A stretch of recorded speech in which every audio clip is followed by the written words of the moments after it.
हाँ बच्चों, ये स्कूल के प्लेटफॉर्म में आपका स्वागत है। बेटा, पिछली कक्षा में मैंने आपको निर्देशांक ज्यामिति की शुरुआत की थी। मैंने आपको निर्देशांक ज्यामिति के जो प्रारंभिक नियम हैं उनका विश्लेषण मैंने पिछली कक्षा में किया है। अब बेटा हम उसके आगे देखेंगे। मैंने पिछली कक्षा में आपको बताया था एक फार्मूला d बराबर अंडर रूट। ये बेटा मैंने आपको पिछली कक्षा में फार्मूला बताया था। दूरी निकालने का सूत्र होता d बराबर under root x1 minus x2 का होल स्क्वायर और प्लस y1 माइनस y2 का होल स्क्वायर। इस सूत्र का प्रयोग करके हम निर्देशांक ज्यामिति में दो बिंदुओं के बीच की दूरी निकाल सकते हैं। परंतु बेटा मैंने आपको पिछली कक्षा में यह भी बताया था कि हम सिर्फ गणित की एक्सरसाइज नहीं समाप्त करना चाहते हैं कि सिर्फ आपको एक्सरसाइज पढ़ा दी जाए और एक्सरसाइज आप पढ़ने यानी सिर्फ सवालों को हल करने, ये हम कतई नहीं। आप मेरी जितनी भी कक्षाओं में आप देखते होंगे बेटा, बिना विश्लेषण बिना थ्योरी के हम आपको मैथ कभी नहीं पढ़ाते बेटा। सबसे पहले हम नियमों का विश्लेषण अच्छी प्रकार से करते हैं। जब हमें गणित पढ़ते समय अगर सैद्धांतिक रूप से नियम पता हो जाते हैं तो फिर गणित हमें बहुत अच्छी समझ में आती है। और मैंने आपको कहा बेटा पिछली कक्षाओं में ये भी बोला है कि गणित एक बड़ा ही आसान सब्जेक्ट है, बड़ी आसानी से आप मैथ पढ़ सकते हैं। बस थोड़ा सा आपके अंदर जिज्ञासा की आवश्यकता है, यानी जानने की इच्छा होनी चाहिए आपके अंदर। बेटा मैंने अभी बताया कि मैं चाहूं तो सिर्फ एक्सरसाइज के सवालों में इस सूत्र के द्वारा हल कर सकता हूं, तो आप समझ भी सकते हैं। लेकिन बेटा इससे आपको सारे नियम नहीं आ जाते। अब बेटा दो बिंदुओं के बीच की दूरी निकालने के लिए जो इस सूत्र का प्रयोग किया जाता है वो बेटा इन सूत्रों के द्वारा उन बिंदुओं के बीच की दूरी कैसे निकल आती है, हम इसका भी विश्लेषण आपको बताते हैं। आप बेटा अन्य जगह भी कक्षाओं में पढ़ा होगा। अब यदि आपने ये एक्सरसाइज अभी कहीं नहीं पढ़ी तो अवश्य आगे भी आपको अपने विद्यालय या अपने अध्यापकों या अन्य पढ़ाने वाले जो यूट्यूबर हैं उनकी कक्षाओं को आप देखेंगे या भी देख सकते हैं। आपको अंतर समझ में आएगा यहाँ की पढ़ाई में और उन लोगों की पढ़ाई में कितना अंतर है, ये अवश्य समझ में आपको आएगा। बेटा बस आप लोगों से एक अनुरोध है, नियम बताऊं कि उसके पहले आप ज्यादा से ज्यादा लोगों को अपने साथ जोड़ें, उनको भी बुलावें और उनसे भी अपने साथ पढ़ने के लिए कहें।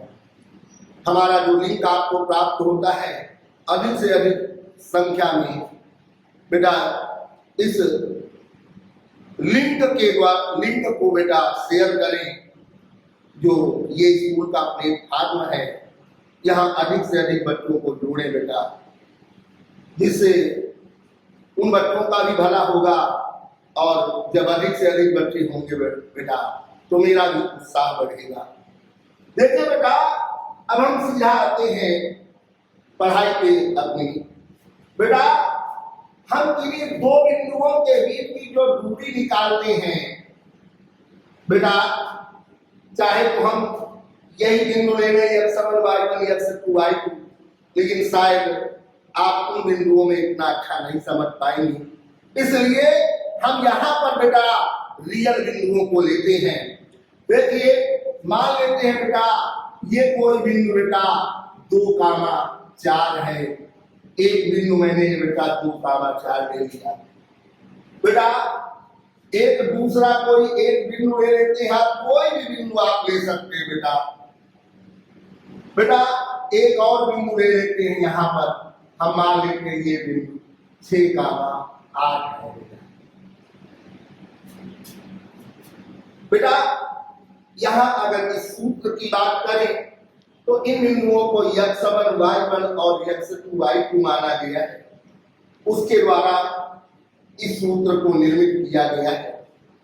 लेकिन बेटा हम आपको सूत्र बनाना नहीं सिखाते हैं, इस सूत्र का प्रयोग आपको सिखाना चाहते हैं और ये दिखाना चाहते हैं कि इस सूत्र का प्रयोग करके कैसे दो बिंदुओं के बीच की दूरी निकल आती है बेटा, ये चीज आपको दिखाना चाहते हैं। तो बेटा इसके लिए मैंने वास्तविक बिंदुओं को ले लिया है। मान लिया एक बिंदु 2,4 है और दूसरा बिंदु 6,8 है। अब बेटा मैंने पिछली कक्षा में इन अक्षों का ज्ञान कराया था आपको बेटा। ये बेटा x अक्ष और बेटा ये y अक्ष, ये बेटा कल मैंने विश्लेषण किया था और मैंने बताया था कि दोनों अक्ष एक दूसरे को जिन बिंदुओं पर काटते हैं उस बिंदु को बेटा मूल बिंदु कहा जाता है। मैंने इसका भी विश्लेषण किया था कि बेटा इसे मूल बिंदु क्यों कहते हैं। बेटा मूल बिंदु के निर्देशांक 0,0 होते हैं, तो बेटा यहाँ पर मूल बिंदु के निर्देशांक मैंने 0,0 लिख दिया। अब बेटा हम इन बिंदुओं को देखते हैं कि ये बिंदु कहाँ पर होंगे। इस फिगर में इन बिंदुओं को पता करते हैं कि ये बिंदु कहाँ पर होंगे। बेटा पहला बिंदु 2,4 यानी ये x और ये y का मान है बेटा। बेटा x का मान आपको 2 दिया हुआ है, 2 दिया हुआ है और प्लस का है। और मैंने कहा था सबसे पहले जो दूरी चली जाती है वो x अक्ष पर चली जाती है बेटा। तो x अक्ष बेटा ये हमारा x अक्ष है, ये प्लस का 2 है। मैंने कहा था प्लस का मूल बिंदु से ये मूल बिंदु है, इससे दाईं तरफ और 2 बेटा 2 इकाई 1 2 बेटा, ये बेटा मूल बिंदु से 2 इकाई दूरी हम यहां पर बेटा आ जाएंगे। बेटा ये बिंदु यहां पर आ गए x अक्ष पर, ये 2 इकाई दूरी चलेंगे। अब बेटा इसी बिंदु से y अक्ष पर भी आपको चलना है और कितना प्लस को y अक्ष पर प्लस का मूल बिंदु से ऊपर, ये ऊपर की तरफ चलेंगे हम। अब कितनी इकाई दूरी 4 इकाई दूरी बेटा। तो मान लेते हैं ये 1 ये 2 ये 3 और ये बेटा 4, ये बेटा मान लेते हैं ये बिंदु बेटा। ये दूरी आपने कितनी चली है बेटा 4। अब बेटा x अक्ष पर 2 और y अक्ष पर 4, अर्थात ये बिंदु हो गया बेटा 2,4 बेटा। ये बिंदु आपका 2,4 हो गया बेटा। अब इसी प्रकार हम दूसरे बिंदु को भी इंगित करते हैं बेटा। x अक्ष पर प्लस का 6, अभी बताया प्लस मूल बिंदु से दाईं ओर, तो x अक्ष पर 6 इकाई मूल बिंदु से दाईं ओर 1 2 3 4 5 6 बेटा। मान लिया बेटा ये दूरी हम कितनी, ये 6 इकाई दूरी है ये बेटा ये बिंदु हमें मिल गया बेटा। अब इसी बिंदु से y अक्ष पर प्लस ऊपर जाएंगे 8 इकाई दूरी। तो बेटा यहां पर भी 8 इकाई अनुमानित, बेटा कोई नाप के नहीं, अनुमानित एक चिन्ह लेते हैं हम। 1 2 3 4 5 6 7 8 बेटा मान लिया बेटा। ये जो बिंदु मिल गया बेटा, ये बिंदु आपका हो गया 6 का मान। अब देखिए बेटा, हमें जिन दो बिंदुओं के बीच की दूरी ज्ञात करनी है, मैंने उन बिंदुओं को अक्षों के बीच दर्शा दिया है। पहला 2 का 4, दूसरा बिंदु 6 का 8 बेटा मैंने इनको दर्शा दिया है। अब बेटा हमें इन दो बिंदुओं के बीच की ये दूरी ज्ञात करनी है बेटा। ये दूरी और ये दूरी कैसे इस सूत्र से प्राप्त हो जाती, ये हम यहाँ सीखने जा रहे हैं बेटा। देखिए बेटा, आपको बता दें, अब यहाँ पे फिगर से आपको समझना है बेटा। आपने देखा ये दूरी 2 इकाई,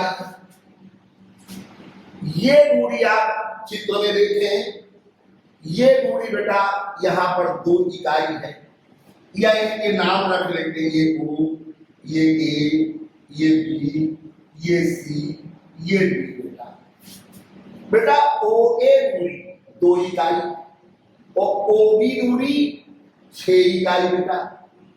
तो बेटा जब हम AB दूरी निकालेंगे तो ये 2 इकाई आप इतनी 6 इकाई दूरी में ये 2 कम कर दो, तो बेटा ये AB दूरी यहाँ पर कितनी बचेगी आपकी? खेने से 2 कम हो जाएगा, ये दूरी बेटा आपकी 4 इकाई बचेगी। बेटा ये दूरी आपकी जो AB दूरी है यहाँ पर दर्शा देते हैं। ये जो AB दूरी बची है बेटा, AB दूरी ये 4 इकाई की बेटा दूरी है। अब बेटा ये दूरी 4 इकाई है और इस B बिंदु से बेटा यहाँ पर हम x अक्ष के समांतर रेखा खींच लेते हैं बेटा। इस बिंदु का नाम भी कोई B रख लेते हैं बेटा। ये B की रेखा ये x अक्ष के समांतर है और बेटा ये AB रेखा BE रेखा के समांतर है। अतः ये एक आयत का रूप होगा और आयत की आमने सामने की भुजाएं बेटा बराबर होती है। तो बेटा ये दूरी 6 इकाई है, तो ये वाली दूरी भी बेटा कितनी होगी आपकी? बेटा ये दूरी आपकी 4 इकाई है, तो ये दूरी भी बेटा आपकी कितनी होगी? 4 इकाई।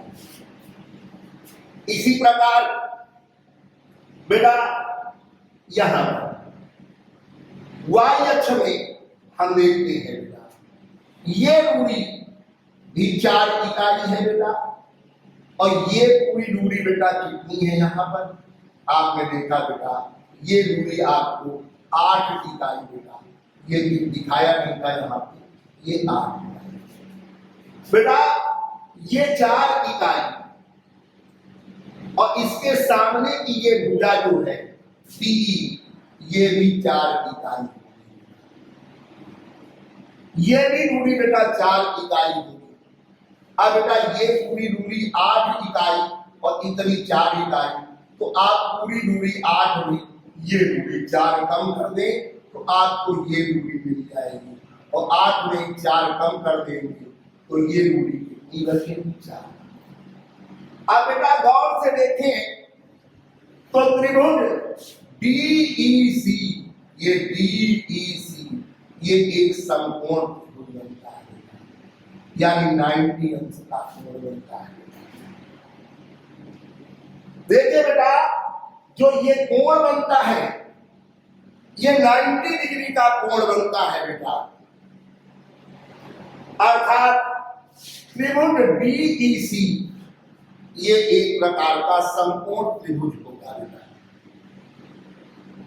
और समकोण त्रिभुज में जो 90 अंश का कोण होता है उसी के सामने की भुजा को हम कर्ण कहते हैं बेटा। ये कर्ण भुजा हो गया आपकी बेटा। और इसी कर्ण की लंबाई अर्थात इन दो बिंदुओं के बीच की दूरी हमें निकालनी है, जो इस समय कर्ण भुजा के रूप में है। तो बेटा ये दूरी अगर हम निकालेंगे तो यहाँ पर पाइथागोरस प्रमेय लग जाएगी बेटा। यहाँ पर हम पाइथागोरस प्रमेय लगा देते हैं। तो बेटा पाइथागोरस प्रमेय से, पाइथागोरस की प्रमेय से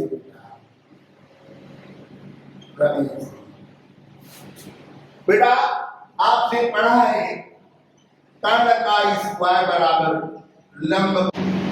तो बेटा पाइथागोरस प्रमेय से कर्ण का स्क्वायर बराबर लंब का स्क्वायर प्लस आधार का स्क्वायर। बेटा कर्ण का स्क्वायर, कर्ण ही हमें ज्ञात करना लंब, ये लंब यहाँ पर बेटा 4 का स्क्वायर प्लस आधार, ये भी बेटा 4 का स्क्वायर। तो बेटा कर्ण का स्क्वायर बराबर 4 का स्क्वायर 16 और प्लस 4 का स्क्वायर 16 बेटा। तो कर्ण का स्क्वायर बराबर बेटा 16 और 16 ये 2 into 16 हो जाएगा। वही 16 का 16 मतलब 32 या 2 into 16, 16 गुना 32, एक ही बात होगी बेटा। इधर से स्क्वायर हटाएंगे तो के बराबर हो जाएगा बेटा, यहाँ पर अंडर रूट लग जाएगा 2 into 16। बेटा एक बात और बता दूं, मैंने अभी द्विघात समीकरण आपको पढ़ाया है और उसमें मैंने आपको बताया है कि बेटा जब इधर से स्क्वायर हटाती है, वर्ग हटाती है, तो दूसरी तरफ प्लस माइनस दोनों चिन्ह आते हैं।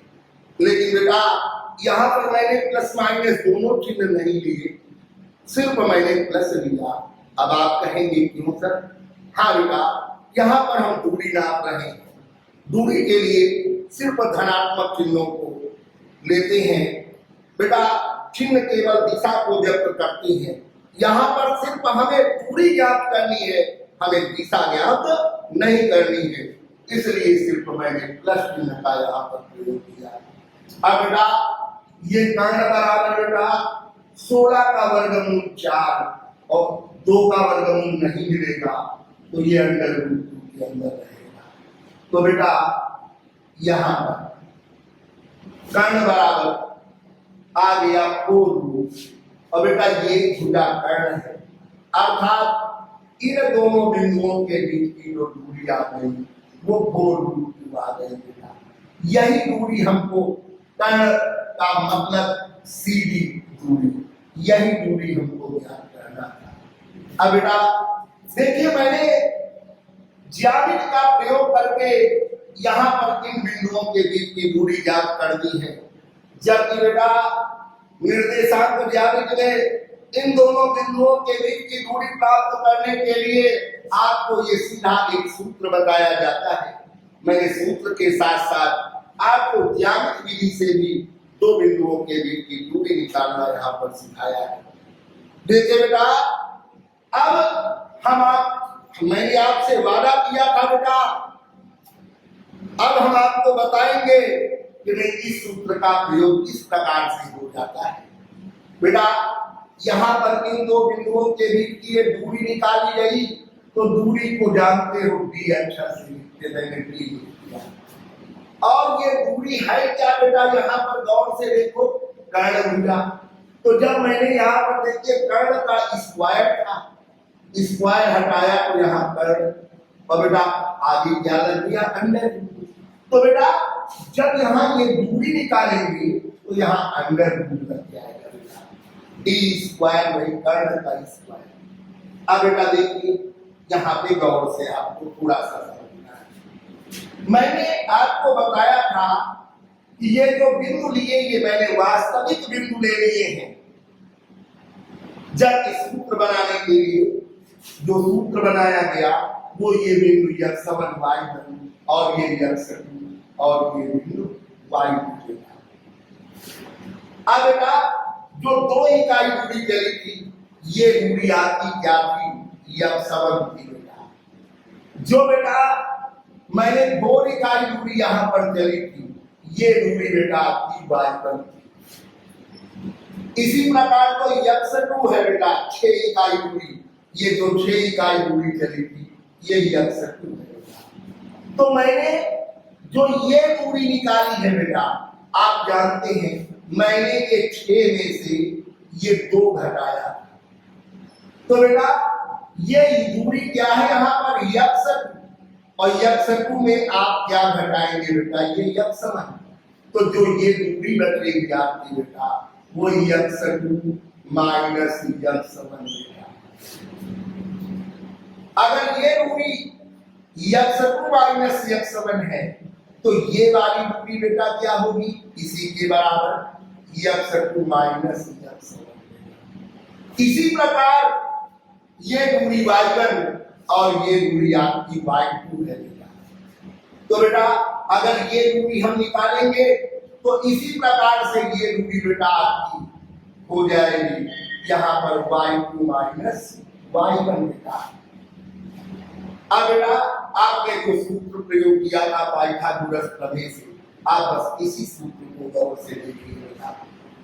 देखिए ये त्रिभुज बना हुआ है, तो मैंने यहाँ पर बताया था कर्ण, कर्ण को ही अक्षर से लिखते हैं, और कर्ण बराबर बेटा आप प्रयोग कर सकते हैं, स्क्वायर लगाएंगे अंडर रूट नहीं लगेगा, या ना लगाए आप अंडर रूट, यहाँ पर दूरी डी स्क्वायर कर यानी कर्ण का स्क्वायर, कर्ण डी है बराबर लंब बेटा।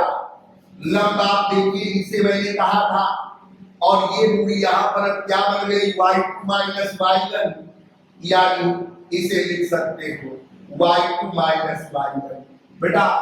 कर्ण का स्क्वायर बराबर लंब का स्क्वायर, तो लंब यहाँ y2 माइनस y1 का स्क्वायर बेटा प्लस बेटा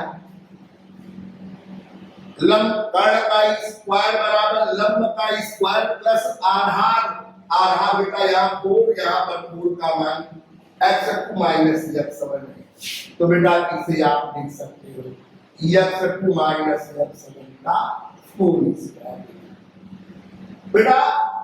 अब ये d स्क्वायर बराबर बेटा यहाँ पर इसी बिंदु में पहले बेटा ये दोनों का योग है, आप इनका क्रम बदल सकते हो, इसे पहले लिख लो इसे बाद में, कोई अंतर नहीं आएगा। और साथ में एक बात हम और गौर करते हैं बेटा, देखिए बेटा चाहे x2 माइनस x7 लिखा जाए या x7 माइनस x2 लिखा जाए बेटा, इससे कोई परिवर्तन नहीं, क्योंकि यहाँ पर वर्ग का चिन्ह स्क्वायर लगा हुआ है, इससे कोई परिवर्तन नहीं होगा। आप इसे लिख सकते हो x7 माइनस x2 का होल स्क्वायर प्लस बेटा अब ये y2 माइनस y1 लिखो या इसको y1 माइनस y2 लिखो का होल स्क्वायर। देखिए बेटा अब यहां पर d बराबर निकालेंगे, स्क्वायर हटाएंगे, इधर अंडर रूट लग जाएगा। और अभी मैंने पीछे आपको बताया है दूरी निकालने में सिर्फ हम धनात्मक चिन्ह लेते हैं, तो बेटा b बराबर स्क्वायर हटाएंगे, अंडर रूट लगेगा x7 माइनस x2 का होल स्क्वायर प्लस बेटा y1 माइनस y2 का होल स्क्वायर। और फिर देखिए दो बिंदुओं के बीच की दूरी निर्देशांक ज्यामिति में निकालने के लिए जो मैंने सूत्र बताया है आपको यहाँ पर d बराबर under root x7 minus x2 का whole square plus y1 minus y2 का होल स्क्वायर। आप और से देखें यहाँ पर वही सूत्र हमें प्राप्त हो जाता है। तो बेटा जो इस सूत्र का निर्माण हुआ है वो इसी नियम से इसका निर्माण भी किया गया है। तो मैंने पूरे फार्मूले का बेटा विश्लेषण किया है यहाँ पर। आप बेटा मैंने अभी आपसे कहा था आप कई जगह कक्षाएं पढ़ेंगे, हमारे पास भी आप पढ़ रहे हैं और आगे भी मैंने कहा कई जगह आपको ये पढ़ने को मिल सकता है। और बेटा इसकी तुलना पढ़ते समय अवश्य करना, कि वहां पे जो बेटा निर्देशांक ज्यामिति की शुरुआत की जाती है वो कहां से आपको शुरुआत कहां से कराती है और यहाँ आपकी शुरुआत कहां से हुई। बेटा सिर्फ सवालों को हल कर लेना, सिर्फ सवालों को हल कर लेना और बेटा सूत्र को रट लेना, इतने ज्ञान से हमारा काम नहीं चलता है। बेटा मैंने कहा हमें कंपटीशन में बैठना है और अगर अच्छी तरह से फाइट करनी हमको, अच्छा निकलना है बेटा, बहुत से कंपटीशन में अच्छे अच्छे बच्चों से आपका सामना होगा और हमें उनसे आगे जाना है तो हमें बेटा गणित को इसी प्रकार से पढ़ना होगा।